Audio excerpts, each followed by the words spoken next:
Hello, I'm Marina Kim and these are the latest updates from Kazakhstan. The weather continues to wreak havoc in the east of the country as spring floods destroyed a key highway Omsk-Maykop-Chagai. According to the emergency ministry, spring floods destroyed a 50-kilometer road section. Also, the overflow of the river Kalguta in the Kurchum district caused the collapse of a local highway bridge. Rescuers say that at the moment the traffic is complicated, but the repair works are already underway.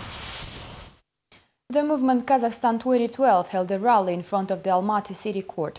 Protesters expressed their attitude towards the arrest of the social resistance activist Aynur Kurmanov, who was recently sentenced to 15 days in jail. This is a rally. Stop the police brutality.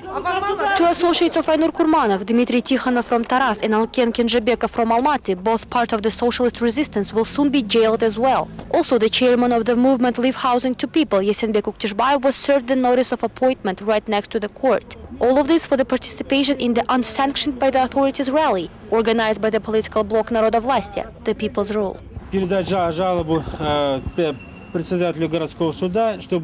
We want to submit our complaint to stop this chaos. Our activists are being jailed one after another for protecting their own rights. Aynur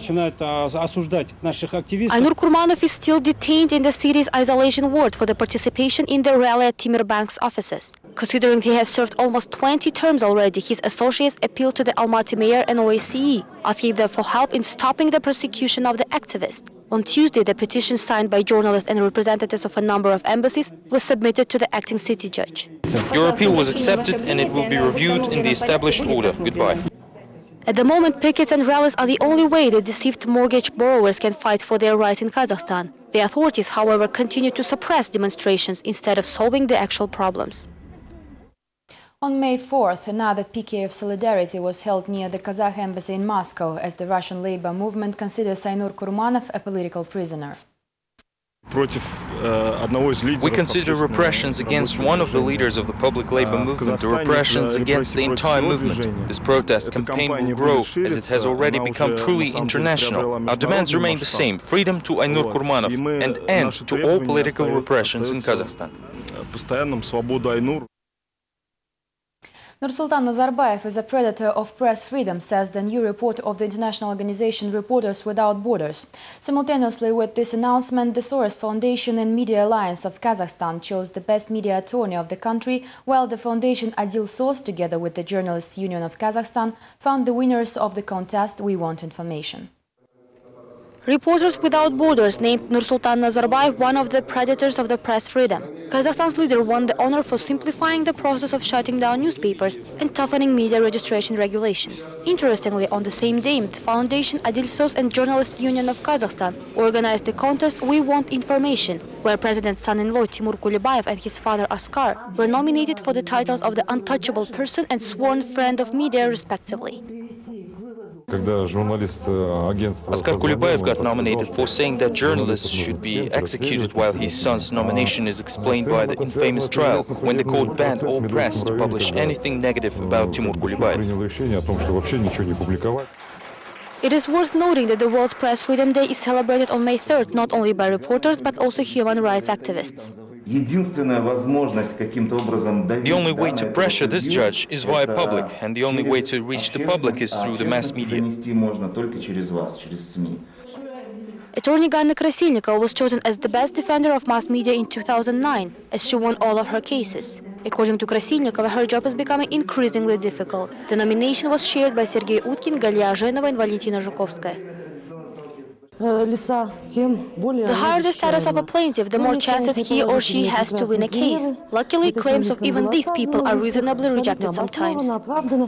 The head of Media Alliance, Adil Jalilov, knows the decrease of the freedom of speech, as journalists are being beaten up, publications closed and online resources blocked. Since the beginning of the year, the amount of moral damage compensation to the media exceeds $300,000. Unfortunately, there is no tendency towards the improvement of the situation with the freedom of speech in Kazakhstan. The ultimate anti-prize of the Kazakh contest, the ironical red face with ears, was given to the most inaccessible departments, of which there are almost 30 in the country.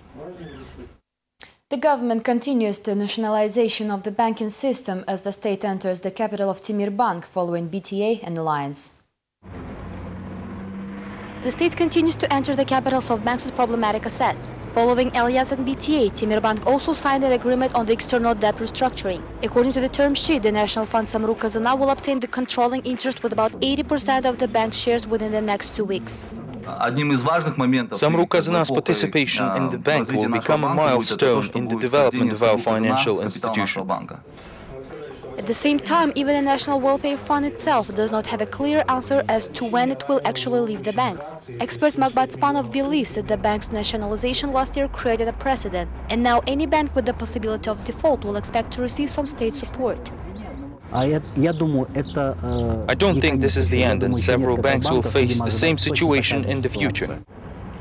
The consequences of these actions are already clear now. 40,000 real estate loans, half of which are problematic, are no longer considered something out of the ordinary for Timur Bank's top managers. We can say that starting July 1st, our bank will have a new life. Representatives of Samruk-Kazyna do not comment on the situation yet. Meanwhile, according to analysts, the fund's participation in the bank's capital will not bring any positive effects. In particularly, according to the Financial Control Agency, as of April 1st, 2010, the nationalized BTA Bank remains the leader of the sector in terms of losses. Prime Minister Karim Masimov asked his first deputy Amurzak Shukeyev to oversee the stabilization of food and oil prices. In the last month alone, the food prices jumped 5.3%, while the inflation grew by 0.7%. The Premier noted that Kazakhstan has successfully overcome the problem of rising prices even during the crisis. At Masimov's request, the government will establish a special operative group which will include the Economic Development and Trade Minister Janar Aydjanova, Agriculture Minister Akılbek Kurishbayev, and Chairman of the Competition Protection Agency Majid Yesinbayev. On May 11th, the government will hold another joint meeting at a conference hall to listen to the group's report, said the cabinet's head.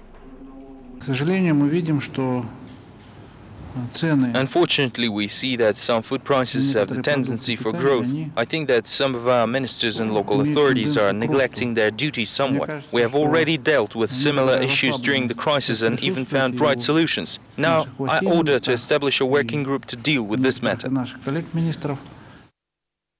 The Prime Minister has also ordered to set up a working group for the inspection of the oil production processes at the Caspian Sea. This was prompted by the recent Gulf and Mexico disaster.